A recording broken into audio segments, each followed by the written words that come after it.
Halo Shalom, kembali lagi dengan saya Bu Yola. Dan pada pagi hari ini Bu Yola akan menyampaikan materi pendidikan agama Kristen kelas 2, pembelajaran yang ke-9 yaitu tentang rukun di sekolah, yang dapat diambil dalam buku digital halaman 95 sampai 107.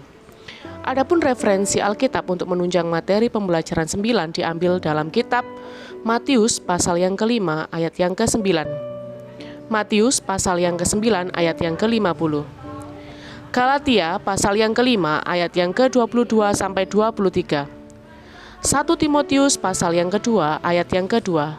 Dan kitab 1 Korintus pasal yang ke-14 ayat yang ke-33.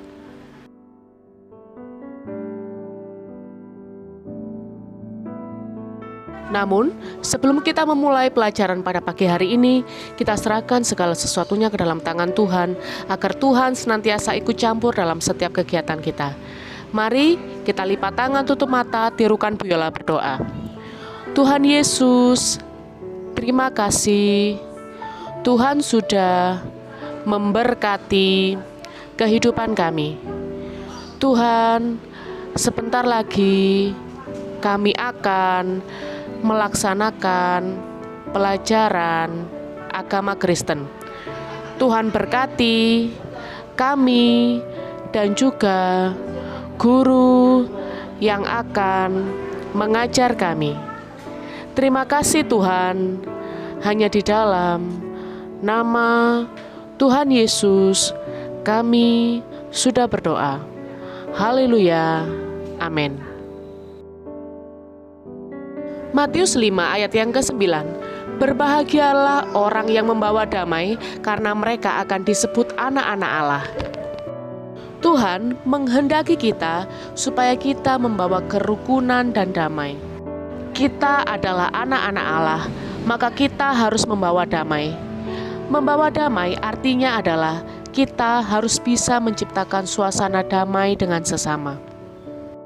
Hidup rukun dan damai tidak hanya kita wujudkan di rumah dengan keluarga atau juga dengan tetangga di sekitar rumah, namun juga dengan warga sekolah. Teman kita, guru, kepala sekolah, dan karyawan sekolah adalah orang-orang yang termasuk di dalam warga sekolah. Kita harus berdamai dengan mereka. Apa yang dapat kita lakukan untuk dapat menjadi pembawa damai di sekolah? Yang pertama, peduli terhadap sesama. Yang kedua adalah tekun berdoa. Yang ketiga, mengasihi sesama tanpa pandang bulu atau tidak membeda-bedakan.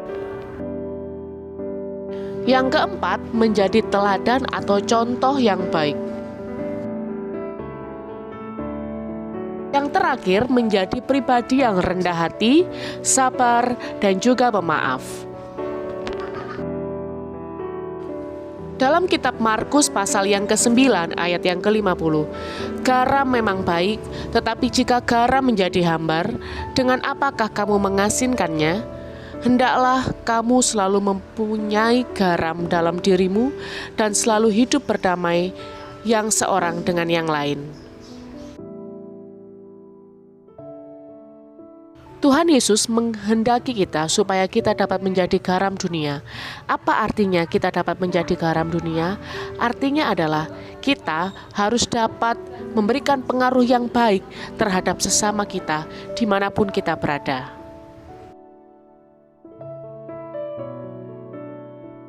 1 Korintus pasal yang ke-14 ayat yang ke-33.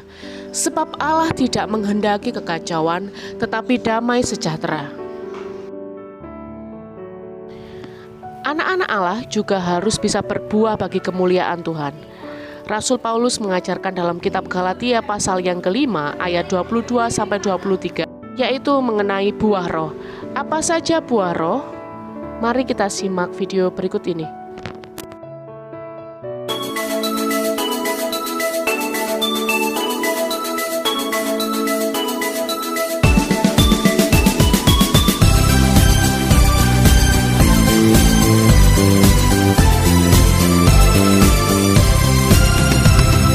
Kasih sukacita, damai sejahtera, kesabaran, kemurahan, kebaikan, kesetiaan, kelemah lembutan, penguasaan diri. Inilah buah Roh Kudus mengalir dalam hidupku. Ku mau hidup dipimpin Roh Kudus setiap hari.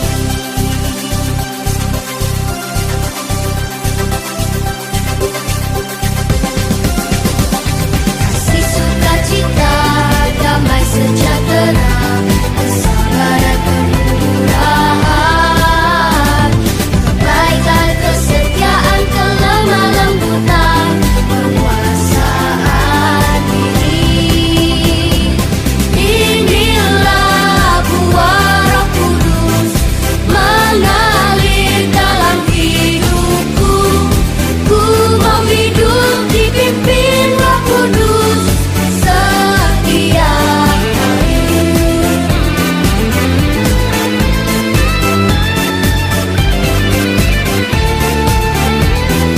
Oh, inilah buah Roh Kudus mengalir dalam hidupku. Ku mau hidup dipimpin Roh Kudus setiap hari. Ku mau hidup dipimpin Roh Kudus setiap hari.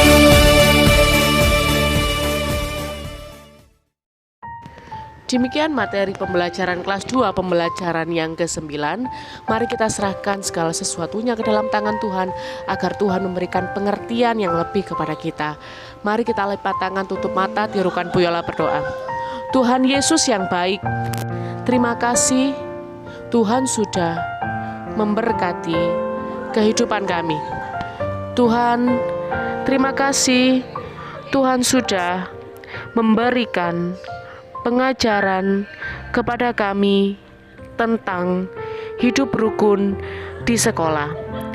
Jadikanlah kami Tuhan, anak-anak-Mu yang senantiasa menjadi berkat untuk orang lain. Terima kasih Tuhan Yesus, hanya di dalam nama Tuhan Yesus kami sudah berdoa. Haleluya. Amin. Demikian materi hari ini. Terima kasih. Tuhan Yesus memberkati kita semua. Shalom. See you.